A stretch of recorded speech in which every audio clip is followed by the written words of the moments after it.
साल 1955 गढ़वाल के सुदूर बांपा गांव के रहने वाले पान सिंह रावत अल्मोड़ा के पटवारी ट्रेनिंग स्कूल के छात्र हुआ करते थे। सितंबर की एक शाम जब पान सिंह अपने कमरे में बैठे हुए थे तो अचानक उनके सिर में असहनीय दर्द उठा। ये दर्द वैसे तो उन्हें तभी से परेशान कर रहा था जब से वे पौड़ी से लौटे थे, लेकिन अब इसे सह पाना उनके लिए असंभव हो गया था और वो इससे छुटकारा चाहते थे। कुछ देर शून्य में डूबे रहने के बाद दर्द से जूझते हुए वो अपनी चारपाई से उठे और स्टडी टेबल की ओर बढ़े। यहां रखे कोरे पन्नों की एक गठरी से उन्होंने 2 पन्ने निकाले, पास में रखा पेन उठाया और किसी तरह पहले पन्ने पर उन्होंने लिखना शुरू किया। ग्वाल जी व अन्य दोस्तों, नमस्ते। आप लोगों से यह अंतिम प्रणाम। गुरुजी के चरणों में भी नमस्कार। ये लिखते हुए आंसुओं की कुछ बूंदें कागज को भिगो रही थी। बहरहाल अब दूसरे पन्ने पर लिखने के लिए पान सिंह ने पेन पर फिर से पकड़ मजबूत की और लिखा, मेरे मरने का कारण, पहला हमेशा सिर में जलन, दूसरा स्मृति नष्ट, तीसरा प्रत्येक बातों में अरुचि और चौथा किसी भी विषय में मनन न कर सकना। ऐसा क्यों हुआ? दिमाग के फट जाने से। जिस दिन पौड़ी पहुंचा उस दिन होटल में टिका, वहीं 11 रुपए वाली एक शीशी टिंचरी ली और पिया, जिससे 6 घंटे मैं बेहोश रहा। दिमाग में भनभनाहट होती है और मालूम पड़ता है कि सिर फट रहा है। यही कारण है कि मैं खासकर अपने साथियों से कम बोलता था। स्कूल में भी चुप रहता था। अगर कुछ कहता तो सिर में दर्द होता और इसका कुछ भी इलाज नहीं हो सकता। बस यही मेरी मृत्यु का कारण है। कृपया घर वालों को भी मेरे मरने की सूचना दे दीजिएगा। बेचैनी इतनी बढ़ चुकी है कि 1 मिनट भी पहाड़ हो रहा है। आत्महत्या ही इस बीमारी की अचूक दवा है। इतना लिखने के बाद उन्होंने कागज के अंत में अपना नाम और तारीख दर्ज करते हुए लिखा, पान सिंह 12/09/1955। अगली सुबह जब पान सिंह के कमरे का दरवाजा नहीं खुला तो पड़ोस में रह रहे उनके साथियों ने दरवाजा तोड़ा। अंदर पान सिंह की लाश थी और उनके लिखे वही 2 पन्ने। पुलिस के लिए कागज के वो 2 पन्ने अब सुसाइड नोट बन चुके थे। कागज पर पड़ी पान सिंह के आंसुओं की बूंदें सुबह तक सूख चुकी थीं, मगर उस जगह को छूकर पान सिंह के दर्द को अब भी महसूस किया जा सकता था। साप्ताहिक अखबार कर्मभूमि के 27 सितंबर 1955 के अंक में पहले पेज पर प्रकाशित ये खबर इस घटना की तस्दीक करती है, जिसका शीर्षक था, युवक द्वारा आत्महत्या, टिंचरी का दुष्परिणाम। टिंचरी उस दौर में पूरे पहाड़ के लिए ऐसा अभिशाप बन चुकी थी कि सैकड़ों घर परिवार इसके चलते बर्बाद हो गए थे। कई महिलाओं को इसने विधवा और कई बच्चों को अनाथ कर दिया था। कुछ से उनका बेटा छीन लिया था तो कुछ से उनका भाई। 1950 से लेकर 1980 के दशक तक ये कुख्यात आयुर्वेदिक दवा नशे का ऐसा पर्याय बन चुकी थी कि इसका उपयोग दवा के रूप में नहीं बल्कि दारू के रूप में होने लगा था। पहाड़ भर में इसके घातक परिणाम सामने आने लगे थे। टिंचरी के खिलाफ कई आंदोलन भी हुए। 1950 का दशक टिंचरी के खिलाफ हुए आंदोलन का वो दौर था जब एक साध्वी गढ़वाल क्षेत्र में शराब के खिलाफ लामबंद थी और उनके पीछे सैकड़ों बच्चे और महिलाएं एकजुट होकर अपनी आवाज बुलंद कर रहे थे। टिंचरी के खिलाफ कई महीनों तक उस साध्वी ने आंदोलन किया। इसके बाद भी जब सरकार और प्रशासन के कान में जूं नहीं रहेगी तो उस साध्वी ने पौड़ी बाजार में स्थित टिंचरी की दुकान पर पेट्रोल छिड़ककर आग लगा डाली। इस घटना से सरकार और टिंचरी विक्रेताओं के होश फाख्ता हो गए। अब तक इच्छागिरी माई के नाम से जानी जाने वाली ये साध्वी इस घटना के बाद से टिंचरी माई के नाम से विख्यात हो गई। नमस्कार, मैं अमन रावत। आप देख रहे हैं 12 मासा की विशेष प्रस्तुति विरासत।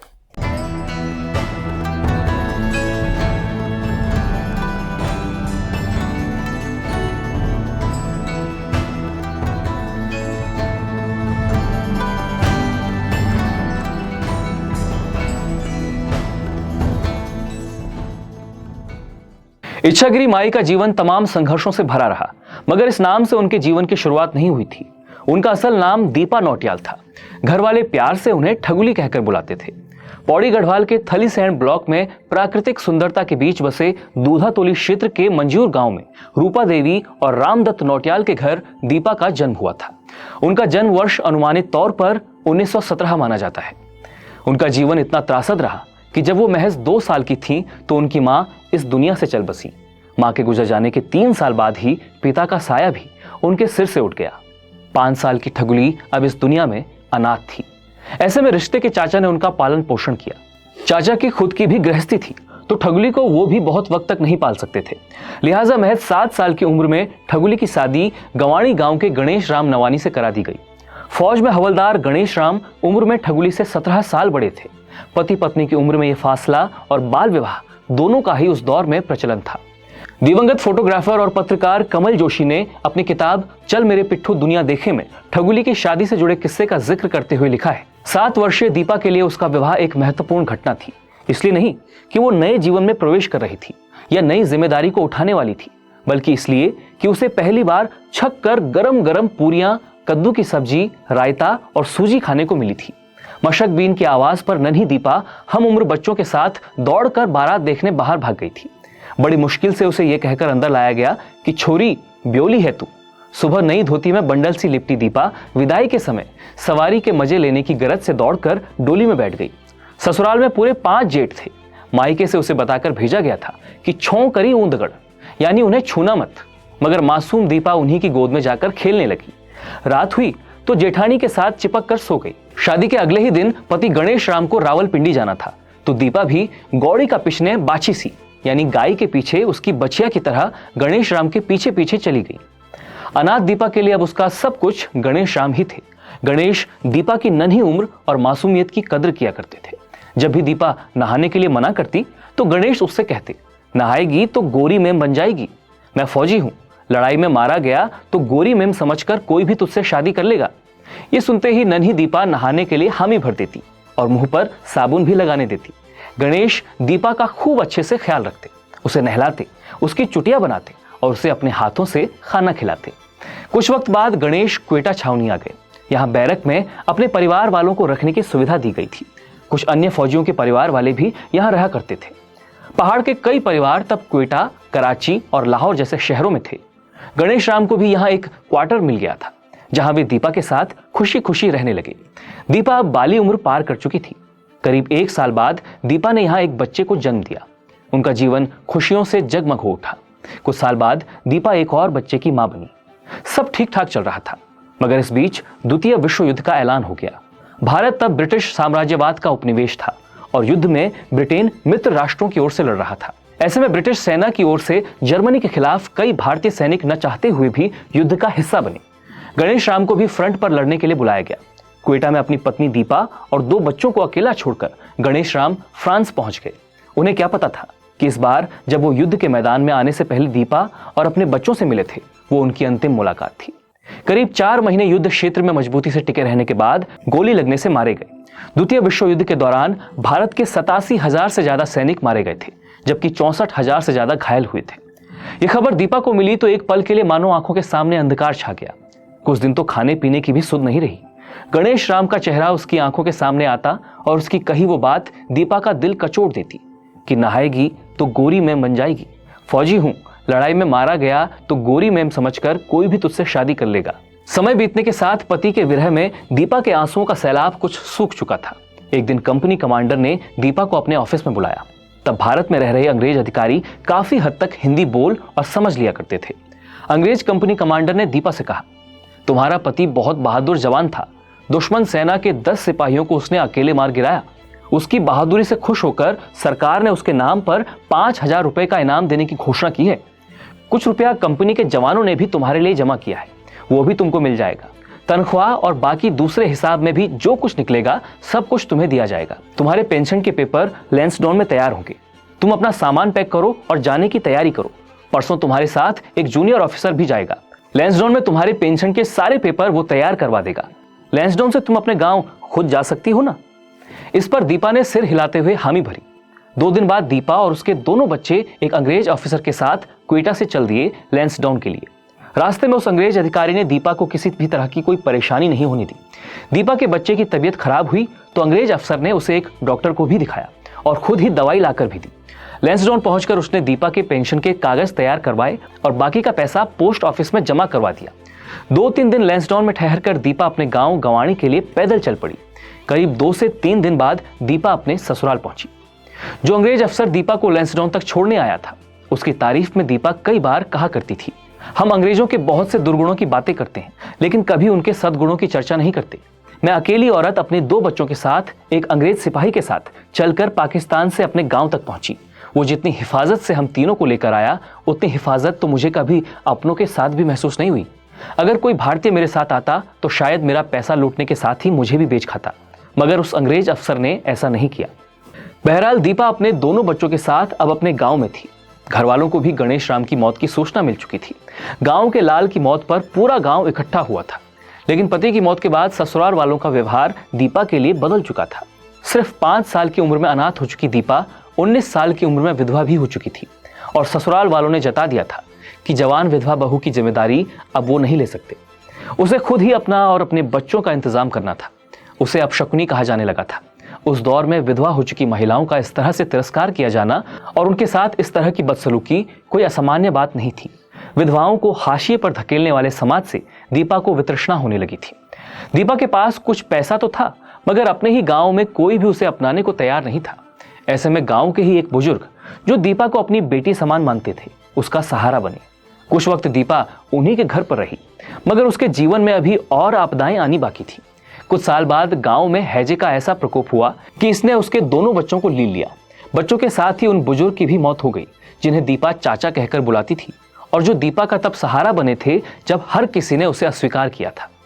2 वर्ष की थी तो मां चल बसी, 5 बरस की हुई तो पिता चल बसे, 19 की थी तो पति की मौत हो गई और कुछ साल बाद दोनों बच्चे भी दुनिया को अलविदा कह गए। इस संसार में दीपा का अब कोई भी नहीं था। ऐसे में गांव के पास के ही खुशहाल मणि ने उसकी मदद की।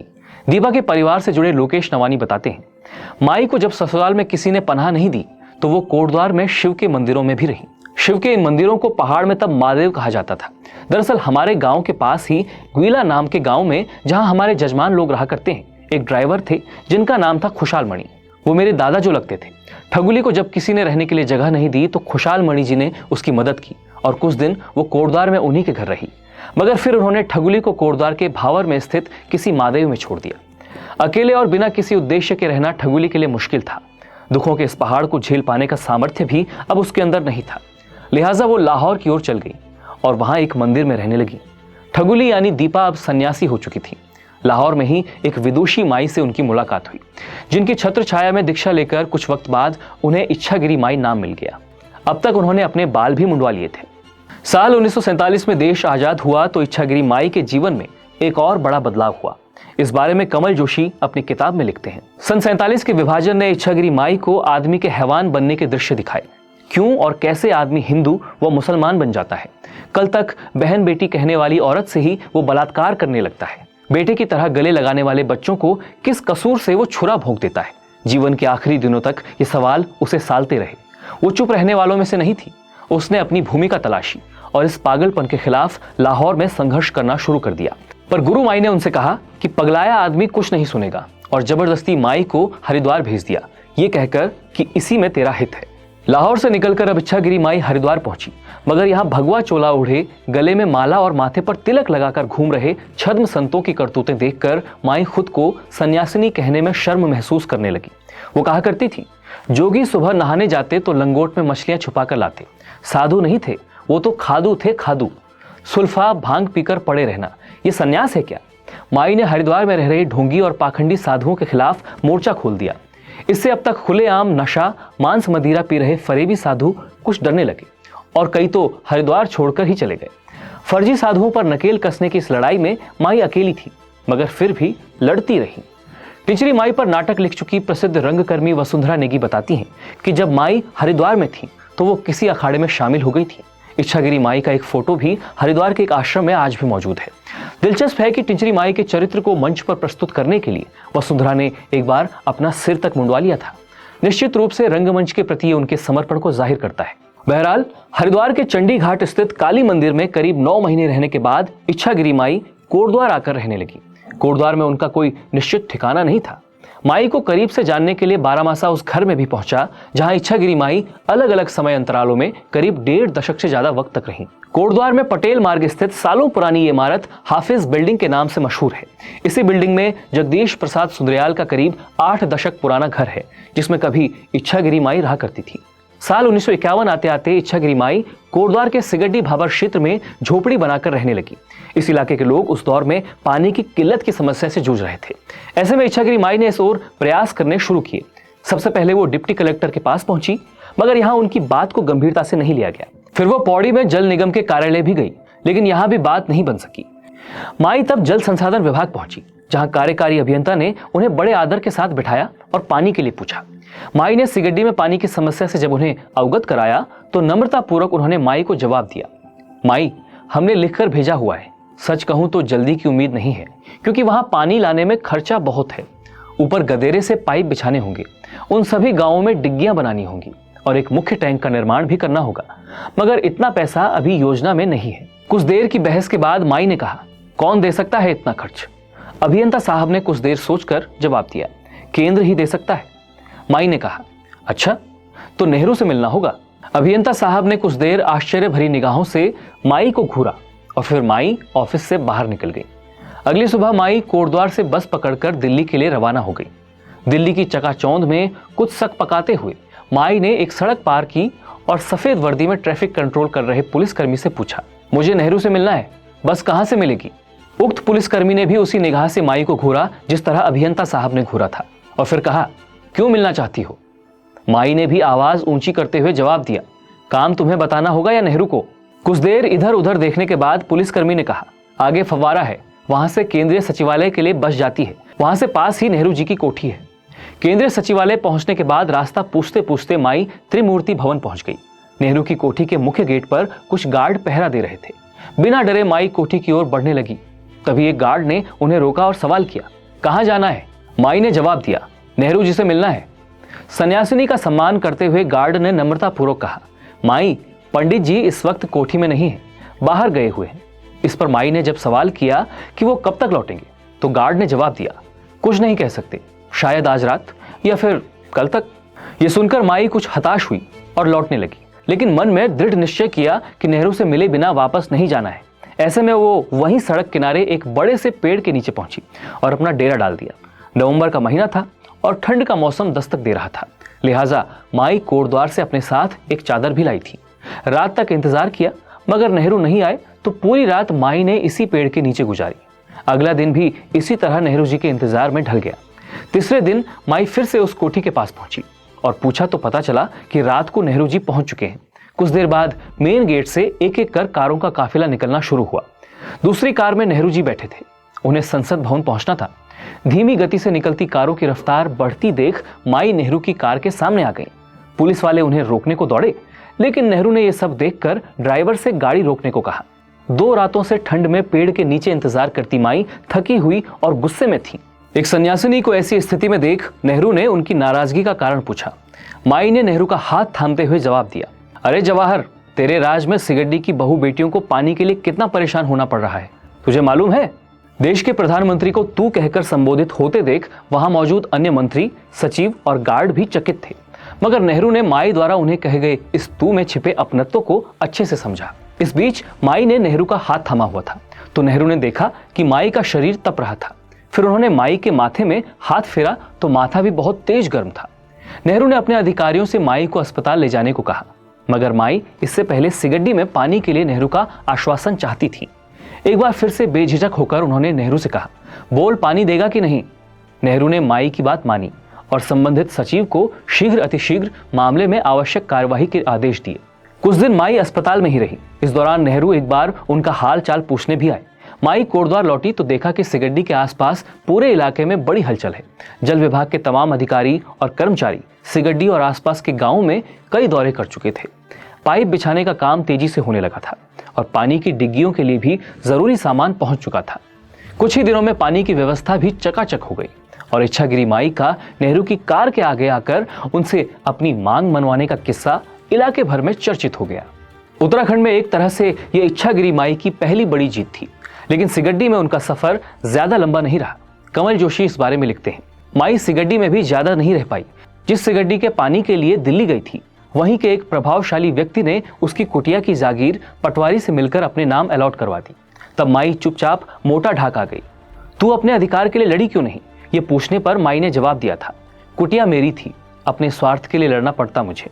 सन्यासी का अपना क्या होता है? जमीन के टुकड़े से मुंह कैसा? हाँ, दूसरे की जमीन होती तो पटवारी का मुंह नोच लेती। ऐसी सन्यासिनी थी माई।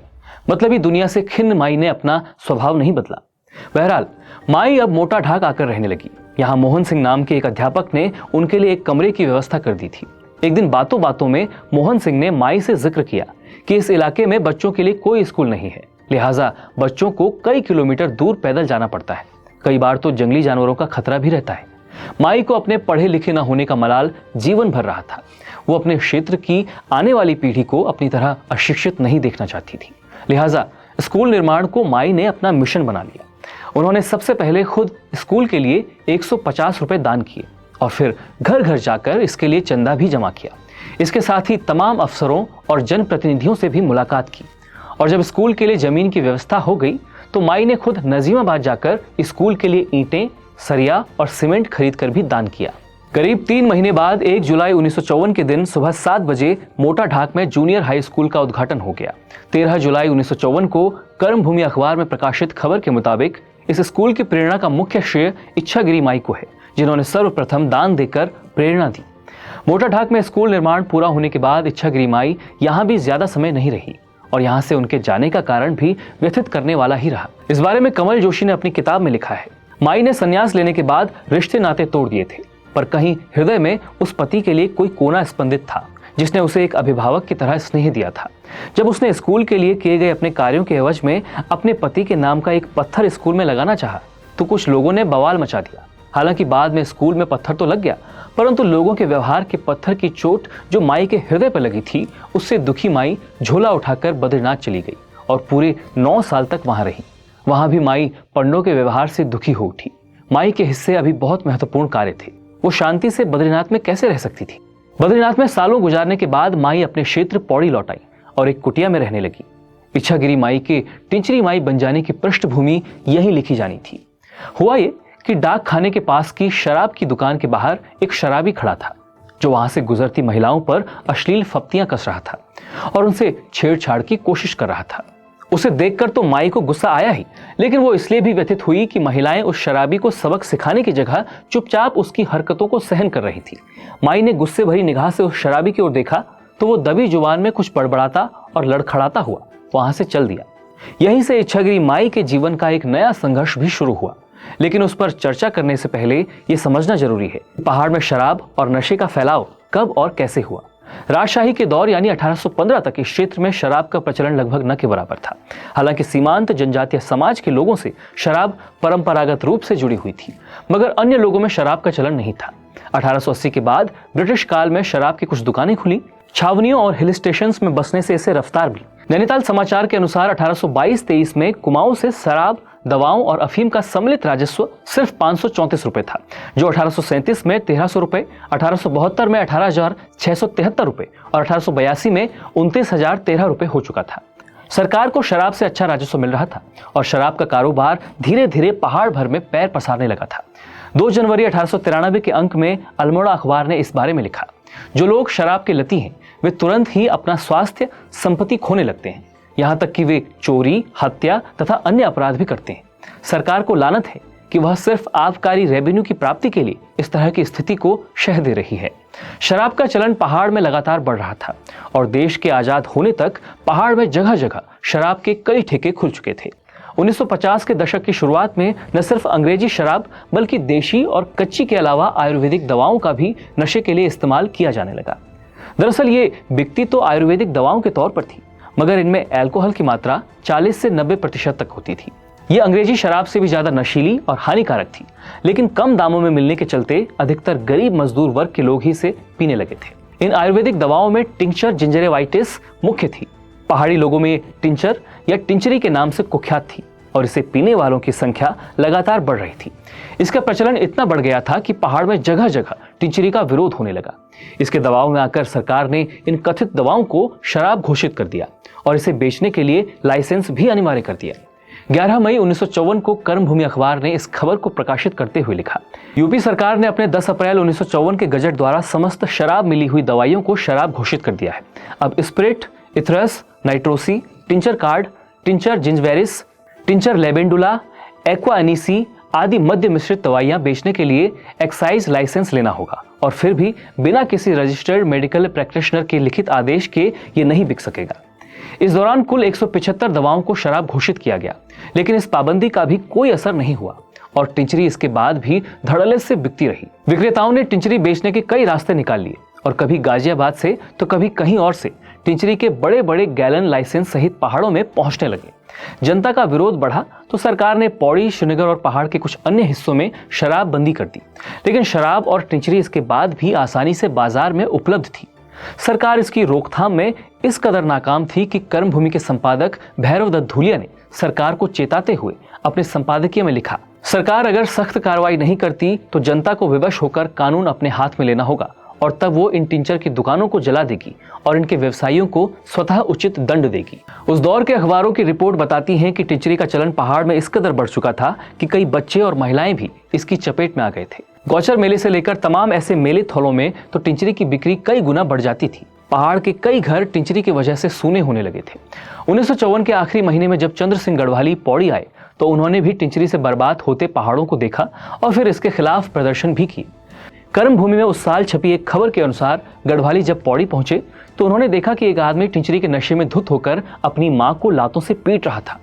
उनसे ये दृश्य बर्दाश्त नहीं हुआ और वे कमिश्नर से लेकर डिप्टी एसपी तक से मिले और उनसे कार्रवाई करने को कहा। इसके बाद उन्होंने पौड़ी बाजार में टिंचरी का जनाजा भी निकाला, जिसे पूरे बाजार में घुमाया गया और फिर इनकलाब जिंदाबाद और टिंचर कार्ड बंद करो जैसे नारों के साथ फूंका गया।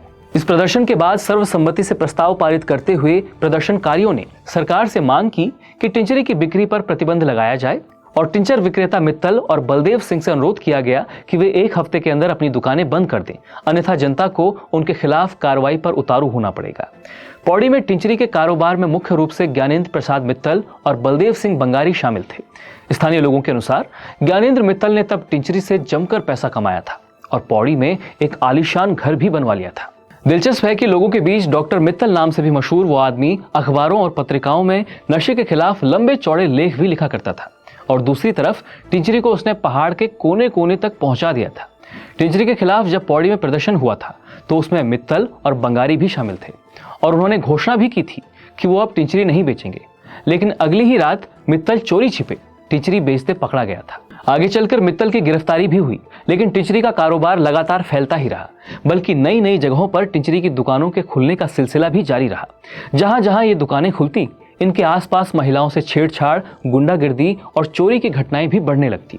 कई बार तो ऐसा भी होता कि सामाजिक आयोजनों में जिन सरकारी कर्मचारियों की तैनाती शांति व्यवस्था बनाए रखने के लिए की जाती, वो कर्मचारी खुद ही टिंचरी के नशे में अशांति फैलाए पाए जाते थे।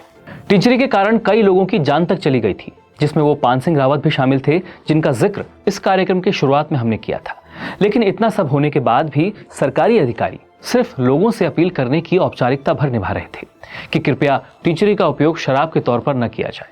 टिंचरी के इतने दुष्परिणाम अब तक समाज में दिखने लगे थे कि स्थानीय लोगों में इसके खिलाफ जबरदस्त आक्रोश पैदा हो गया था। यही वो समय भी था जब इच्छागिरी माई ने टिंचरी के खिलाफ चल रहे आंदोलन की कमान संभाली और इस आंदोलन को व्यापक बना दिया। उन्होंने अपने साथ बड़े पैमाने पर महिलाओं और छात्रों को जोड़ना शुरू किया। इसमें कई ऐसे लोग थे जो टिंचरी की वजह से अपने पिता, भाई या अन्य संबंधियों को खो चुके थे, लिहाजा उनके अंदर टिंचरी के खिलाफ और भी ज्यादा आक्रोश था। टिंचरी के खिलाफ अपने आंदोलन के दौरान एक रोज ऐसा भी हुआ जब इच्छागिरी माई पौड़ी के डीसी गौरी प्रसाद बागची को अपने साथ लेकर टिंचरी की दुकान पर पहुंची और नशे में धुत होकर नाली में गिरे हुए एक आदमी की हालत दिखाते हुए डीसी से सवाल किया कि इस दुर्गति के बाद भी तुम टिंचरी की यह दुकान बंद क्यों नहीं करवाते। इस पर जब डीसी ने कहा कि दुकान लाइसेंस वाली है, लिहाजा वो कुछ नहीं कर सकते, तो इच्छागिरी माई ने उन्हें चेतावनी दी कि ये दुकान अगर बंद नहीं हुई तो मैं खुद इसमें आग लगा दूंगी। ये चेतावनी कुछ ही दिनों बाद सच भी साबित हुई। उस दिन माई के नेतृत्व में करीब 150-200 लोग नारे लगाते हुए मॉल रोड से एजेंसी चौक की तरफ बढ़ रहे थे। फिर अपर बाजार से होता हुआ ये जुलूस लोअर बाजार में दाखिल हुआ। इसी लोअर बाजार में मित्तल की टिंचरी की दुकान थी। नारों की आवाज सुनकर टिंचरी की दुकान के आगे खड़े लोग वहां से भाग गए। मित्तल भी ये देखकर भयभीत था। कुछ पुलिस वाले जुलूस के साथ साथ चलते हुए अब दुकान के बाहर खड़े हो गए थे। नारेबाजी कर रहे लोगों को माई ने शांत रहने के निर्देश दिए।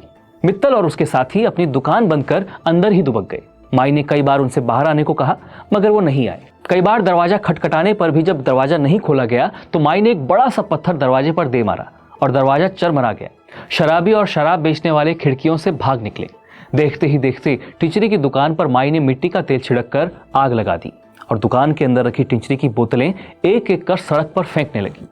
माई को पुलिस गिरफ्तार करने लगी तो उन्होंने कहा, हम भी महात्मा गांधी की जय बोलकर जेल जा रहे हैं और जिनकी सरकार है वो भी महात्मा गांधी की जय बोलते हैं, फिर सच्ची जय कौन बोल रहा है। मित्तल की दुकान जलाने वाली ये घटना उस दौर में मित्तल कांड के नाम से भी चर्चित हुई। इस घटना को लेकर अपनी किताब में कमल जोशी लिखते हैं, इस घटना ने माई को नशे के खिलाफ लड़ाई का एक नया मिशन दे दिया और इच्छागिरी माई अब बन गई टिंचरी माई। टिंचरी का गढ़वाल की महिलाओं में आतंक था। बाहर निकलें तो शराबी परेशान करें, घर में पति भाई और बेटा है तो चैन नहीं, कमाई फूंक दें, बर्तन जमीन बेच दें, बच्चे भूखे मरे। इस घटना के बाद से गढ़वाल की महिलाओं को टिंचरी के खिलाफ जुबान मिल गई। गांव गांव से महिलाएं टिंचरी माई से मिलने आती। टिंचरी माई जगह जगह वैध दुकानें बंद कराने निकल पड़ती। दुकानों के आगे धरने पिकेटिंग होने लगे। जहां टिंचरी माई के पहुंचने की खबर होती, शराब या शराब बेचने वाले अपनी सलामती के लिए भागते फिरते। महिलाएं माई से अनुरोध करती कि हमारे गांव आओ, शराब भगाओ। माई मई जून की चटकती गर्मियों में भावर में नंगे पैरों से घूमती तो जनवरी की बर्फ में चमोली और उत्तरकाशी। टिंचरी आंदोलन के साथ साथ समाज में महिलाओं को आत्मनिर्भर बनाने, उनमें आत्मविश्वास भरने के लिए वे उन्हें पढ़ने लिखने, सिलाई कढ़ाई सीखने के लिए प्रेरित करती और उन्हें दहेज के खिलाफ तैयार करती रही। टिंचरी माई के आंदोलन के चलते टिंचरी की बिक्री कुछ वक्त के लिए कम जरूर हुई, लेकिन इसकी वैध अवैध बिक्री पर रोक अब भी नहीं लगी थी। लिहाजा 1962 में संपूर्ण उत्तराखंड क्षेत्र में शराब पर पूर्ण प्रतिबंध के लिए आंदोलन एक बार फिर से तेज हुआ। 3 और 4 मार्च 1962 को उत्तराखंड के 7 जिलों में मद्य निषेध नीति के समर्थक कार्यकर्ताओं का एक सम्मेलन हुआ, जिसमें निश्चित हुआ कि 2 दिन की पूर्व सूचना के बाद 7 मार्च 1962 से उत्तराखंड में पूर्ण मद्य निषेध के लिए सांकेतिक रूप से पौड़ी गढ़वाल की सभी शराब, टिंचरी, देशी और अंग्रेजी शराब की दुकानों पर शांतिमय ढंग से पिकेटिंग यानी धरना प्रारंभ किया जाए। इस आंदोलन के संचालक सकलानंद डोभाल नियुक्त किए गए, जो अंतरिम जिला परिषद पौड़ी के अध्यक्ष भी थे। संगठन के लिए उन्होंने सभी जिलों के प्रमुख व्यक्तियों से संपर्क स्थापित कर उत्तराखंड मद्य निषेध समिति का निर्माण किया। इस आंदोलन के बारे में तब कर्मभूमि अखबार में प्रकाशित एक खबर के अनुसार इस आंदोलन में मुख्य 3 बातें हैं। पहला, जनता को समझा बुझाकर मद्यपान छुड़ाने का प्रयत्न करना। दूसरा, बेचने वालों से इस गंदे व समाज विरोधी धंधे को स्वेच्छापूर्वक छुड़वा देना। तथा तीसरा, सरकार से यह नीति निर्धारित करवाने का प्रयत्न कि शराब पीना आत्महत्या व चोरी के समान ही अपराध है। इस आंदोलन का यह भी असर हुआ कि साल 1962-63 के लिए जब आबकारी देसी शराब और भांग आदि की दुकानें नीलाम हुई, तो जनता का आक्रोश देखते हुए सरकार ने सतपुली, पौड़ी, श्रीनगर तथा चमोली की देशी शराब की दुकानें बंद करवा दी। यह आंदोलन फिर अगले काफी समय तक सतत चलते रहे। आंदोलनकारियों ने एक तरफ सरकार को शराब के ठेकों और टिंचरी की दुकानों को बंद करवाने की चेतावनी दी, तो दूसरी तरफ जनता को जागरूक करने के लिए मद्य निषेध सप्ताह आयोजित किए गए। पौड़ी, सुखरों, मोटा ढांक, सिगड्डी, झंडी चौड़ और कोटद्वार में विभागीय कार्यकर्ताओं ने सर्वोदय कार्यकर्ताओं के सहयोग से सभी जगहों पर जुलूस, मद्य निषेध सभा, प्रतिज्ञा पत्र आदि कार्यक्रम संपन्न किए। उच्चतर माध्यमिक विद्यालयों के छात्रों की निबंध और वाद विवाद प्रतियोगिताएं इन्हीं विषयों पर आयोजित की गई। साल 1969 में कोटद्वार, लैंसडॉन, पौड़ी और सतपुली में वृहद स्तर पर शराबबंदी को लेकर आंदोलन शुरू हुआ, जिसमें कई लोगों की गिरफ्तारी हुई और धारा 144 तक लगा दी गई। पौड़ी में भी इच्छागिरी माई के नेतृत्व में सैकड़ों लोग शराब के खिलाफ अपनी आवाज बुलंद कर रहे थे। अन्य जगहों पर मानसिंह रावत और सुशीला नैयर जैसे लोग डटे हुए थे। 26 अप्रैल 1969 को कर्मभूमि में प्रकाशित भैरव दत्त धूलिया के लेख के मुताबिक कोटद्वार में संत विनोबा जी की पलटन के सर्वोदयी सेवक इसके मुखिया बने। गढ़वाल के सभी विधायकों तथा स्थानीय संस्थानों के सदस्यों का उन्हें समर्थन रहा। श्री मानसिंह रावत ने आमरण अनशन की घोषणा कर डाली थी और फिर 16 अप्रैल से डॉक्टर सुशीला नैयर ने भी लैंसडॉन में आमरण अनशन की घोषणा कर डाली। शराबबंदी के विषय में गढ़वाल का एक डेपुटेशन लखनऊ में मुख्यमंत्री चंद्रभानु गुप्त से मिला था, जिसमें श्री मुकुंदीलाल बैरिस्टर ने मुझे भी शामिल किया। यहाँ उनके वक्तव्य से स्पष्ट था कि 6 से 7 वर्षों में भी शराबबंदी होगी या नहीं, ये संदेह का विषय है। शराब के खिलाफ हुए इस आंदोलन की गूंज तब ऐसी थी कि कई कविताएं भी शराबबंदी पर लिखी जा रही थी, मगर तमाम आंदोलनों के बावजूद शराब और टिंचरी की बिक्री किसी न किसी रूप में हो ही रही थी। 90 के दशक तक भी टिंचरी की बिक्री से जुड़ी खबरें सामने आती रहीं। हालांकि फिर कुछ वक्त बाद टिंचरी की बिक्री पूर्ण रूप से बंद हो गई।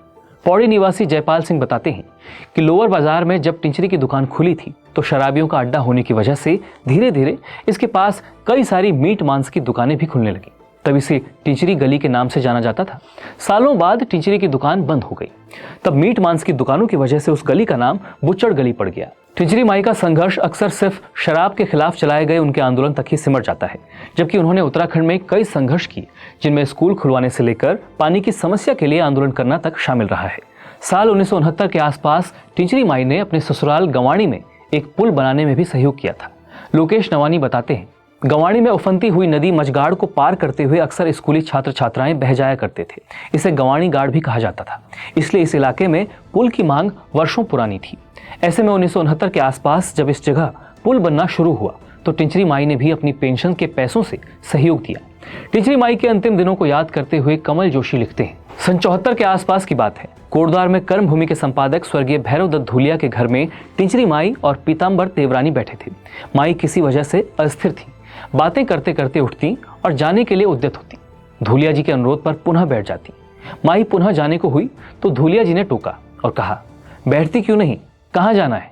शांत स्वर में माई ने कहा, भैरव बाबा, जहां मन नहीं बैठ रहा वहां तन बैठाकर क्या होगा। ये कहते हुए माई वहां से चल दी। जगदीश प्रसाद सुंदरयाल, जिनके घर पर टिंचरी माई अलग अलग समय अंतरालों में कई वर्षों तक रही, कहते हैं, भगवा चोला, गले में मोटी सी रुद्राक्ष की माला और कटे हुए बाल, यही उसकी पहचान थी। इसके अलावा गले में पैसों से भरा एक झोला भी लटका कर रखती थी। पैसों से भरी इस झोली को वो अच्छे से संभाल कर रखती थी। हम बच्चे उन्हें ये कहकर खूब चढ़ाया करते थे कि बोडी तेरी झोली काट देंगे। ये सुनकर वो झट से अपनी झोली छुपा लिया करती थी। तब पेंशन के पैसे ट्रेजरी में लाइन में लगकर लिए जाते थे। पोस्ट ऑफिस में पैसा जमा करने के लिए फॉर्म भरना होता था। माई अनपढ़ थी, इसलिए पेंशन का पैसा जमा कराने के लिए अक्सर मुझे पोस्ट ऑफिस साथ चलने को कहती थी। कई बार बैंक की अपनी पासबुक भी वो मुझे दिखाती थी। सन 1985-86 के बीच करीब 60 से 65 हजार रुपए उनके पोस्ट ऑफिस वाले अकाउंट में थे। उनकी मौत के बाद भी कुछ पैसा उनके खाते में जमा रहा होगा, मालूम नहीं वो पैसा गया कहाँ। चल मेरे पिट्ठू दुनिया देखे किताब में कमल जोशी टिंचरी माई के अंतिम दिनों का जिक्र करते हुए लिखते हैं, बढ़ती उम्र और दिन रात के अथक संघर्ष ने माई के शरीर को जर्जर कर दिया। तब वो गूलर झाला के जंगल में कुटिया बनाकर अकेली रहने लगी। जानवरों से डर नहीं लगता? इसके जवाब माई के पास बहुत सटीक रहते। वो कहती, शेर हाथी रोज देखती थी, प्यार से रहो तो ये जानवर प्यार करते हैं। सबसे ज्यादा खूंखार तो आदमी ही है, जुल्म करता है, हत्या करता है, औरतों को जलाता है। किससे डरूं, आदमियों से कि जानवरों से? निपट जंगल में बैठी माई ने मुझसे ही प्रश्न कर दिया। शराब के संघर्ष की बात की तो दुखी माई ने कहा, किससे कहें, शराब तो अब सरकार खुद बेच रही है, पैसा कमाना है बल, पर किसके लिए? लोग ही नहीं रहेंगे तो सरकार पैसे का क्या करेगी? शराबी क्या आदमी रह जाते हैं? माई से मेरी आखिरी मुलाकात उनके देहावसान से मात्र 6 महीने पहले हुई थी। उस वक्त हल्का भी एहसास नहीं था कि माई इतनी जल्दी ही हमसे दूर निकल जाएगी। जर्जर शरीर देखा उसका, पर लाटा मन तो अपनी प्रेरणा को अमर ही मानता है ना। उस वक्त उसने कहा था, इन नेताओं ने तो देश को चाट फूट कर रख दिया है और डाल रहे हैं लोग इन्हीं के गले में माला।